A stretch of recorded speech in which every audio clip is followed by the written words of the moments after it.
રાજ્ય સરકારે વધુ એક ખેડૂત હિતલક્ષી નિર્ણય લેતા વીજ ટ્રાન્સમિશન લાઇન કે ટ્રાન્સમિશન ટાવર ઊભા કરતી વખતે ખેડૂતોની જમીન, પાક, ફળાઉ ઝાડને થતા નુકસાનના વળતરમાં વધારો કર્યો છે। જેમાં ટ્રાન્સમિશન ટાવર ઊભા કરતા સમયે નુકસાનની સામે સરકારના પ્રવર્તમાન જંત્રી દરોના 200% લેખે વળતર ચૂકવાશે। જેમાં રાજ્ય સરકાર દ્વારા જંત્રીમાં જો કોઈ સુધારો કરવામાં ન આવે તો વાર્ષિક 10% લેખે વધારો પણ ધ્યાને લેવામાં આવશે।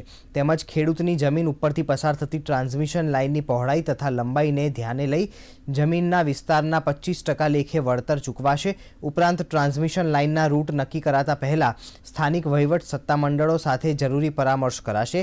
સાથે ઉર્જા મંત્રી કનુ દેસાઈએ જણાવ્યું કે શક્ય હોય ત્યાં સુધી ખેતીની જમીનમાંથી ઓછામાં ઓછા ટ્રાન્સમિશન લાઇન પસાર થાય તેની તકેદારી રાખવામાં આવશે।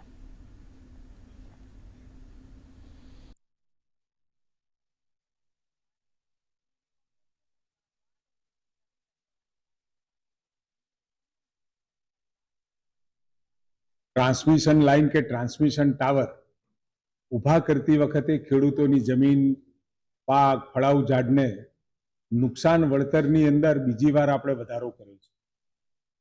17માં વધારો કર્યો તો એના પછી 21માં વધારો કર્યો અને આ વખતે ટ્રાન્સમિશન ટાવર ઊભા કરતી સમયે નુકસાન સામે સરકારની જે પ્રવર્તમાન જંત્રી છે એના દરોમાં 200% લેખે વળતર ચૂકવાશે। અને બીજા વર્ષે માનો કે જંત્રી આ વર્ષે થઈ હોય પરંતુ બીજા વર્ષે એ જમીનની અંદર આવી કોઈ પણ વીજ ટ્રાન્સમિશન લાઇનની કોઈ પ્રવૃત્તિ થતી હશે તો એ બીજા વર્ષે 10% લેખે એ વળતર વધારાનું ચૂકવવામાં આવશે।